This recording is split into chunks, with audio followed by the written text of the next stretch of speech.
الشركات الكبيرة وش اللعبة حتكون حقتها في منطقة الشرق الأوسط. أيضا نتكلم على سماعات الإيربودز وتقنية الإيربلاي خلاص اللي قادمة من شركة أبل، بالإضافة إلى مؤتمر سامسونج والكروت الأخيرة اللي بتحطها علشان تفوز بعام 2019. السلام عليكم ورحمة الله وبركاته، معكم فيصل السيف وحلقة جديدة من العلوم والتقنية. نبدأ بأول خبر ونتكلم على صيادين الفضاء. صيادين الفضاء ظلوا شغلتهم يشيلوا الأوساخ والنفايات اللي مرمية سواء من أقمار صناعية قديمة، من الويست، من النفايات اللي تعطيها بعض نقدر نقول منصات الرصد اللي موجودة في الخارج، أقمار فضائية قديمة حالتها حالة مكسرة، أجزاء مرمية في الفضاء. ففعليا هذول الصيادين شغلتهم إنهم يلتقطوا هذه الأشياء اللي مرمية في الفضاء على أساس إنه ما يصير مصائب لاحقا على كوكب الأرض من أشياء تطيح علينا سواء صغيرة أو كبيرة، لأن الارتفاع العالي اللي حتطيح منها دخولها لنفس مجال الكرة الأرضية والمجال الجوي حق الكرة الأرضية يمكن يسبب بعض المخاطر سواء لطيارات، لأراضي، لأشياء كثيرة. وما نقدر نقول غير إنه العلماء عندهم مخاوف جدا كبيرة من هذه النفايات اللي موجودة في الفضاء، ولكن قدروا يعطونا الفيديو اللي من خلاله نشوف إنه بالفعل مهارة جدا عالية وحركات جدا خرافية على مسألة عدم وجود جاذبية، وإن الصياد يقدر يصيد القطع الفضائية. تطوير السجون في هونغ كونغ لتبني التقنية في هذه السجون. فنتكلم على تقنية ال AI الذكاء الصناعي، تتبع نفس المساجين في سجن هونغ كونغ، وأيضا معرفة الحالات الطبيعية أنه يكون نفسهم تكرم دورات المياه تكون نفسها ذكية بحيث أنها تعرف الأشياء الغذائية اللي قاعدة تمر على نفس المساجين والأشياء هذه كلها. أبغى أوضح حاجة الحين، التقنية هذه أو التقنيات الكثيرة اللي حتتبناها هونغ كونغ في أحد السجون اللي قاعدة تحط المخطط الافتراضي حقها، المفروض أنها تحسن من معيشة المساجين أبدا، فقط عشان تتبعهم ومعرفة الأمور اللي قاعدة تصير بينهم والتقليل من المخاطر حقتهم. للأسف يعني يمكن نقدر نقول الإنسان حتى التقنية قاعدة يتبناها في أشياء أحيانا ما تكون هي الهدف الأسمى، فبدل ما نطور في منظومتهم في إعادة تأهيلهم في المجتمع قاعدين نحاول نضبط أمورهم إنه نقدر نتبعهم بشكل أكثر. لها أكثر من وجه العملة على حسب أنت أخذت قهوتك الصباح كيف تفكر فيها أو ما أخذت قهوتك وكيف تفكيرك في هذه الأمور. بس خلينا نروح لشيء إيجابي ونتكلم على نسخة نسخة ماريو حقة ال NES اللي تصنف كجودة حفظ A++. جودات الحفظ سبق وتكلمت عليها في نفس الايفون تقليد. اشتري ايفون قديم او ايفون رخيص وممتاز. الجودات حقة الحفظ تقيم من CBA، وكل واحد من هذه الاحرف في A+ او ++. فعندكم B++.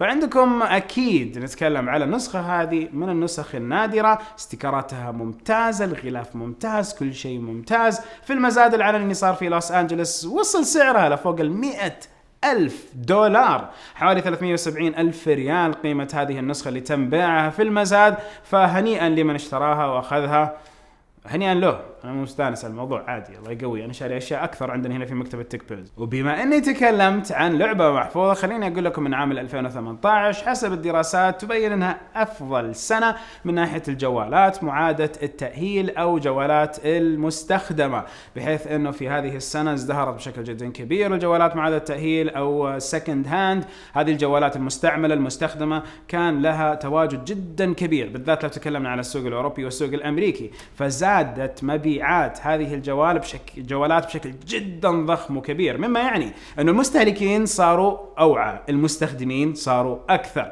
أيضا لو لاحظت أنه تأثرت مبيعات نفس الجوالات الجديدة وقلت نسبة، أو نقدر نقول تأثرت بتقلص في نسبة المبيعات. لما صار هذا الشيء بعام 2018 أكيد له أسباب. أحد الأسباب الناس صارت تفهم، صار يقول لك لا اشتري لي جوال سكند هاند ولا أدفع لي المبلغ الكبير الضخم هذا على جوال أساسي.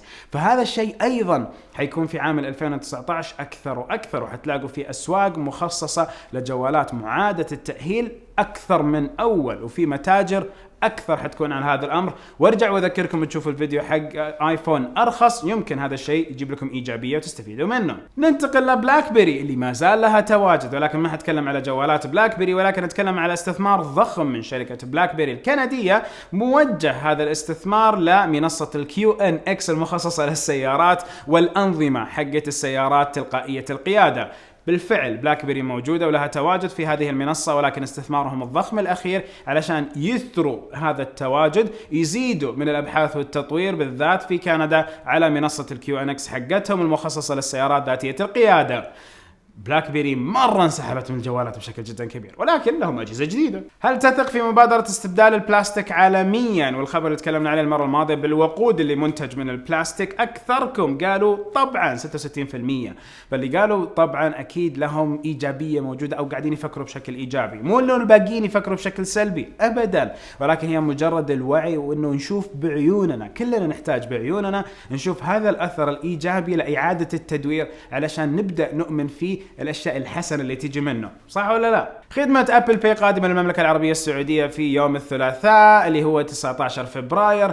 ليش هذا اليوم ما حد يدري، ولكن من اكثر من اسبوع ذكرنا لكم ان موقع ابل رسميا كتبوا انه خدمه الابل باي قادمه قريبا، ووضحوا 3 جهات اساسيه ماليه اللي هي مدى الذراع المالي الاساسي الموجود التعاملات الالكترونيه في المملكه، ايضا حطوا فيزا وحطوا ماستر كارد. اما من جهات البنوك حاطين 3 بنوك، بنك الرياض، بنك الراجحي، والبنك الأهلي. إذا خدمة أبل باي متوقع تفعيلها لأصحاب البنوك هذول أولا، وبالتأكيد البنوك المتعاملة مع مدى. هل كل البنوك بيتم تحديثها أو نقدر نقول إضافتها على نفس الخدمة؟ يبغانا ننتظر ونشوف إلى يوم 19 فبراير يوم الثلاثاء بإذن واحد أحد. نروح لتويتر اللي مكن شيء جديد على منصة تويتر في الجوال اللي هي تصغير الفيديوهات، فيمديك تصغر الفيديو ويصير تقعد تستمر على التايم لاين اللي هو الخط الزمني، تشوف التغريدات والاشياء هذه كلها، وهذا يعتبر تحديث حسن.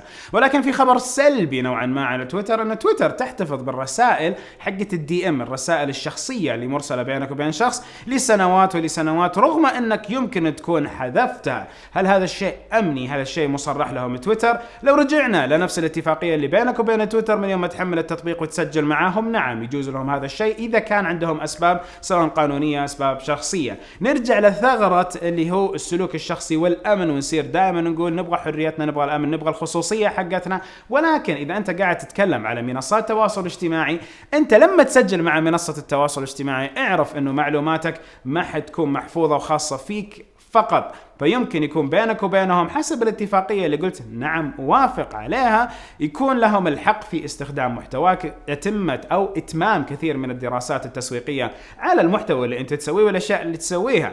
هذا الشيء شفناه على أكثر من منصة، بل أنه أيضا في سناب شات لما تاخذ صورة وما تنزلها على نفس التايم لاين، يعني ما تستخدمها وما حتى ترسلها لأحد، يمكن إلى الحين في شكوك أن يكون في عند سناب شات نسخة منه. انرجايزر جوالهم اللي تكلمنا عليه سابقا، البطارية 18,000 ملي أمب. مرة يهمني نعرف وش الهدف من جوال زي ذا بالنسبة لهم، هل هو تسويق ضخم أو أنه مجرد كرت يحاول يكسبوا منه بعض المستخدمين. الجوال هذا حيكون فيه كاميرا سيلفي يسموها بوب اب سيلفي، نفس الكاميرا اللي شفناها في بعض الجوالات زي الNEX، وأيضا حيكون فيها كاميرتين خلفية، فهذه الكاميرات المفروض تعطيك بعد كويس بالسيلفيات بالصور العادية. البطارية الضخمة اللي موجودة على الجهاز تعطيك إلى 90 ساعة حديث. يا كثر كلامك لو قعدت 90 ساعة من الحديث المتواصل، طبعا هو متواصل ما تجربة زي كذا، ولكن يعطيك أيضا 100 ساعة من مشاهدة المحتوى، يعطيك وقت كثير. هل أنت أصلا تتعب من شحن الجوال، ولا شحن الجوال مدار ساعة في اليوم هذا كافي أنه الجوال بطاريته تكون بالنسبة لك شيء كويس؟ نعرف أكثر عن مسألة البطاريات ولعبة سامسونج الجديدة. ننتقل للتسريب لجوال الإكسبيريا 10 و10L، الجوالات المتوقع أيضا إصدارها في مؤتمر MWC في برشلونة. سوني ما زالت قاعدة تستثمر في قطاع الجوالات، أبدا مستحيل تسكر هذا القطاع مهما صغر في حجمه أو قل الاستثمار فيه، لأنه يعتبر قطاع مهم لتطوير وتقديم التكنولوجيات الجديدة اللي طلعها سوني موبايلز. إذا حنشوف جوال جديد يمكن الواجهة الأمامية تكون مختلفة لأول مرة بشكل جذري عن الإكسبيريات اللي تعودنا عليهم. أيضا يمكن نشوف شيء مختلف من ناحية الكاميرا الأمامية. الجوال المتوقع يطلع يكون من الفئة المتوسطة ما هو بالفئة العليا، فأيضا إن شاء الله بسوي لكم مراجعة في مؤتمر MWC. على سيرة المؤتمرات، ترى في مؤتمرين مهمات جدا بحضرهم حاليا. أول مؤتمر وأنت قاعد تشوف هذا الفيديو أنا موجود حاليا إن شاء الله في طريقي إلى الولايات المتحدة الأمريكية سان فرانسيسكو لحضور مؤتمر الأنباكت 2019. في مؤتمر الأنباكت مجموعة أجهزة سامسونج بتكلم عليها نهاية الحلقة مع الأجهزة والإكسسوارات الجميلة الجديدة. أما المؤتمر اللي بعده فحنتقل بعد سان فرانسيسكو بإذن 1/1 إلى برشلونة. في برشلونة حيكون عندي مؤتمر MWC، مؤتمر أو مجلس تجمع الجوالات العالمي. في هذا المؤتمر كثير من نفس صانعين التقنيات حيعلنوا عن جديدهم، زي هواوي اللي المفروض ما حتعلن عن جوال بس تعلن عن أشياء ثانية. أيضا حيكون في سوني، نوكيا، HTC، كثير شركات حكون متواجد هناك على أساس أسوي لكم أكثر تغطية أقدر عليها بإذن 1/1. الشيء الثاني اللي أقدر أقول لكم عليه، الفترة القادمة فترة حساسة. ربع السنة الأول والثاني من عام 2019 يعتبر من أهم أجزاء العام، على أساس نعرف الجديد في التقنيات والتكنولوجيات ونعرف السنة كيف حتكون. شركة LG حيكون لها جوال فيه تقنية ال 5G من التسريب الجديد اللي هو ال V50 Think. هذا الجوال يحتوي على نظام تبريد أفضل من اللي قبله. نظام التبريد يعتمد على الفيبر، على البخار الرذاذ، ولا يعتمد على نفس السائل انه يكون موجود فيه. نظام البايبس او نظام الانابيب اللي موجود حيكون اعرض واكبر على اساس يكون يبرد الجوال بشكل كبير. هل ال 5G يحتاج تبريد اكثر؟ ما اظن، ولكن الريادة في ال 5G وتعطي جوالات تدعم هذه التقنية هذا الشيء الحسن اللي بتكلم عليه ايضا خلال توجه الشركات عام 2019، وهذا اللي حوضح نهاية الحلقة بإذن الله. هل بيكون للهاكرز اليد العليا في التفوق في نفس المنافسة اللي تصير بينهم وبين الأمن؟ أكثركم يقولوا إنه في تعادل بين الاثنين، بين المهكرين وبين حقون السكيورتي والأمن، وبالفعل شيء واقعي. أحيانا هذه الثغرة تكتشف وتسكر، أحيانا ثغرات الهاكرز هي اللي تبان أكثر. ليش تبان أكثر؟ إعلاميا بانت وانكشفت، فأكيد هذا الخبر يعتبر شيء إعلامي يستغل بشكل جدا كبير. أما لما يجي أوكي، أما حينما يصدر تحديث أمني ما في كثير مننا يتكلم على وش الشيء اللي حيصير لو ما ضبطنا هذا التحديث الأمني. لا، أحيانا نتكلم على ثغرات موجودة في أنظمة تم اكتشافها. قبل ما أرجع للشرق الأوسط بقول في الولايات المتحدة الأمريكية استراتيجية من سامسونج بفتح 3 متاجر جديدة للتواجد بشكل أكبر ومنافسة أبل هناك على أرضهم. أبل في الولايات المتحدة الأمريكية ما في مكان تروح تلاقي لك أبل ستور، متجر أبل رسمي. تجربة المتاجر جدا جميلة، تطور في متاجر أبل جدا رايق. التجربة بحد ذاتها والهوية اللي مضبطينها والثقافة حقة المتجر شيء ما حد يقدر يقول إنه ما هو برايق، وما حد يقدر يقول إنه شيء مو مجنون. ولكن سامسونج هنا قاعدة تستثمر بشكل أكبر في الولايات المتحدة الأمريكية لإيصال أيضا ثقافة خاصة في سامسونج والعالم المتكامل حق سامسونج. مو فقط أنك تأخذ جوال أو جهاز لابتوب أو تأخذ بعض الخدمات، بل أنت تعرف أنه مع سامسونج حيكون عندك منظومة متكاملة من الأجهزة الذكية تمتد أكثر من الجوال والحاسب واللوحي، فهي تصل إلى الثلاجة، الغسالة، الميكروويف والأشياء هذه كلها، لأنه هذه المنظومة أصلا متاحة في الولايات المتحدة الأمريكية، وما في أماكن كثيرة تعرض فيها المنظومات كاملة إلا يمكن حيكون متاجر أبل. هذا الشيء اللي شفناه في متجر أبل اللي أصلا موجود في نيويورك، زرناه أكثر من مرة، شفتوه معاي عندي من انستغرام، شفتوه عندنا على سناب شات، فإن شاء الله إذا تحت لي الفرصة أن أشوفه مرة ثانية وزوره إن شاء الله حتى من الموضوع. ومن أجمل الأشياء اللي كانت في المتجر الإنترنت المجاني الخارق في السرعة. الحين أرجع لمنطقة الشرق الأوسط وأقول أن المنافسة، وخليني هنا أركز على المملكة العربية السعودية، المنافسة صايرة مجنونة بين الشركات الأساسية. فأبل قاعدة تخسر من الحصة السوقية لشركة هواوي اللي قاعدة تستحوذ بشكل جدا كبير على السوق بكمية الأجهزة اللي قاعدة تبيعها، وأيضا في استراتيجية إصدار الأجهزة. فهواوي يعتبر اللاعب الأكبر في المملكة العربية السعودية، وخذوا العلم كامل الحين مني والشيء اللي حيصير. هواوي هم اللاعب الأكبر في المملكة العربية السعودية من ناحية عدد الجوالات والأجهزة، وأيضا الميزانية الضخمة اللي عندهم لتسويق كامل الأجهزة. مع هذه الميزانية ومع كثرة التقنيات والأشياء اللي بيسووها حيقدروا يسووا إغراق ذكي للمملكة العربية السعودية، وتتأثر المنطقة كاملة حقت الشرق الأوسط بما فيها الخليج مشمولا فيها. هنا إيش بيصير؟ كثير من الجوالات بيتم إطلاقها من خلال الأشهر، مو 4 السنة، كل شهر إلا ما تلاقي جوال جديد بيتم إصداره أو جهاز جديد يتم تسويقه. هذه السياسة كانت تتبعها سامسونج قبل 3-4 سنوات لما كان عندهم تقنيات توبهم قاعدين يسبقوا الناس فيها ويحطوها في السوق. هنا هواوي قاعدة تسوي المنافسة هذه، فحيكون المنافس الأكبر في السنة. مين الشركتين الأخرى اللي قاعدين يحاولوا ينافسوا هواوي على حصة أكبر من الكيكة؟ شركة أوبو اللي صار لها تواجد رسمي في المملكة العربية السعودية مع حتى ممثل لهم، سواء من ناحية البيع أو أيضا من ناحية التسويق. هذول الممثلين اللي موجودين حيساعدوا أوبو إنه يجيبوا أجهزتهم بأول. هتلاحظوا إنه المحتوى اللي يطلع من المملكة العربية السعودية والشرق الأوسط من أجهزة أوبو حيزيد في الكثافة. مصر أوريدي كان فيها محتوى أوبو كبير خلال السنة، ولكن السعودية حيزيد فيها محتوى أوبو. حتلاحظوا هذا الشيء. أوبو آسف، مو أبو مين؟ أبوك؟ لا مو أبوك، أوبو كذا تنطق. فالمفروض انه يزيد محتوى أوبو، وحتلاحظوا هذا الشيء عند كل التقنيين. ايضا الشاومي اخيرا ضبطوا الساسة وضبطوا بعض الامور هنا المتعلقة في السوق السعودي، وايضا صار لهم تواجد رسمي. هذا التواجد الرسمي من خلال البيع حيمكنهم من منافسة هواوي على الحصة السوقية الاكبر اللي عندهم. ليش انا قلت هذول الاثنين؟ لانه هذول الاثنين عندهم تقنيات كثيرة وعندهم كثير يقدروا يقدموه للسوق، ويقدروا يعطوا شيء مختلف، او ما عندهم مشكله في انهم يقلدوا ويسووا ويعملوا كوبي بيست ويطلعوا بابتكاراتهم الخاصه وينشروها، وعندهم القدره الماليه.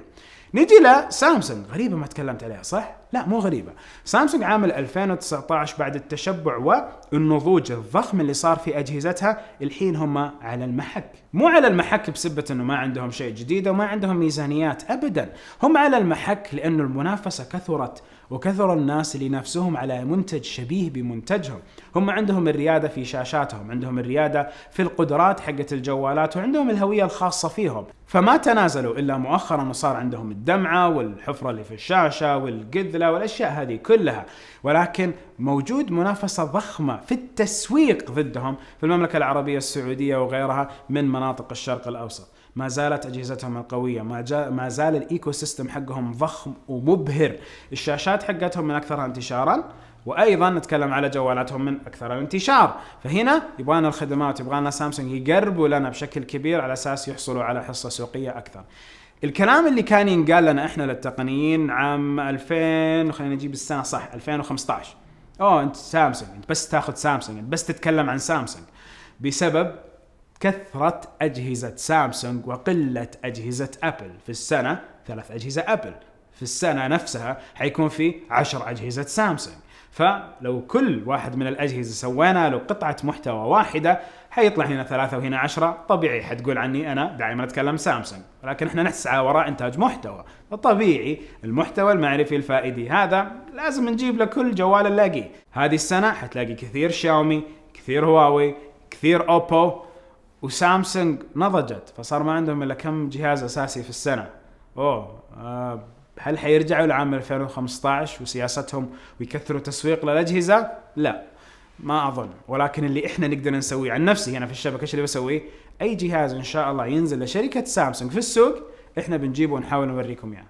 نحاول نخلق توازن وتعادل في المحتوى اللي موجود عندنا، وحنشوف السوق إيش حيصير فيه نهاية السنة. وإذا كملت على القصة إلى الابتكار، فالابتكار صاير قليل جدا في قطاع الجوالات. ونلاحظ إنه عندكم سامسونج قدمت الكونسبت حق الفولدبل فون، مبدأ الجوال اللي ينصفط، وأيضا عندكم هواوي طلعوا لنا التشويقية حقتهم للجوال اللي ينصفط. شاومي، أوبو، كل الشركات حتفكر في الجوال اللي ينصفط. وإذا قلت إنه أبدا أبل مو ممكن تسوي هذا الشيء، ففي براءة اختراع تثبت إنه أبل يمكن تفكر بهذا المبدأ. المبدأ اللي تفكر فيه أبل حيكون مختلف، كون إنه نفس الجوال يمكن ينصفط على الجهتين.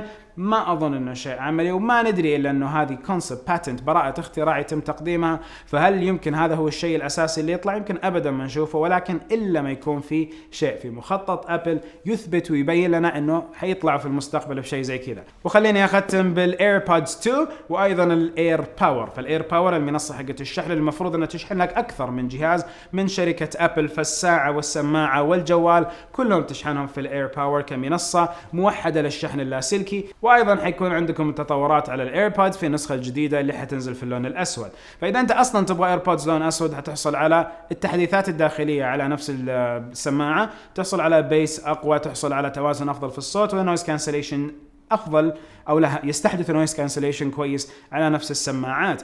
اذا صار هذا الامر يمكن كمان الغلاف حق السماعه الجديده يشحن لاسلكيا، فطبيعي يعطوا الاير باور ويعطوا نفس الايربودز الجديده. فاذا طلعت المنظومه الجديده حقتهم حيكون اكسسواراتهم اكتملت، فصار عندك دائره اكسسوارات كويسه، ساعة، سماعة، هذه الاثنين مع قاعدة الشحن مع جوالك، خلاص انت ما تحتاج اسلاك في منظومة ابل غير السلك اللي يجي مع نفس قاعدة الشحن اللاسلكي. وفعليا واحدة من هذول على مكتبك او جنب سريرك بالليل، انت تحط الثلاث اشياء حقات تقوم الصباح تاخذها، وكل واحد فيهم حيمشيك يوم عمل باذن واحد احد.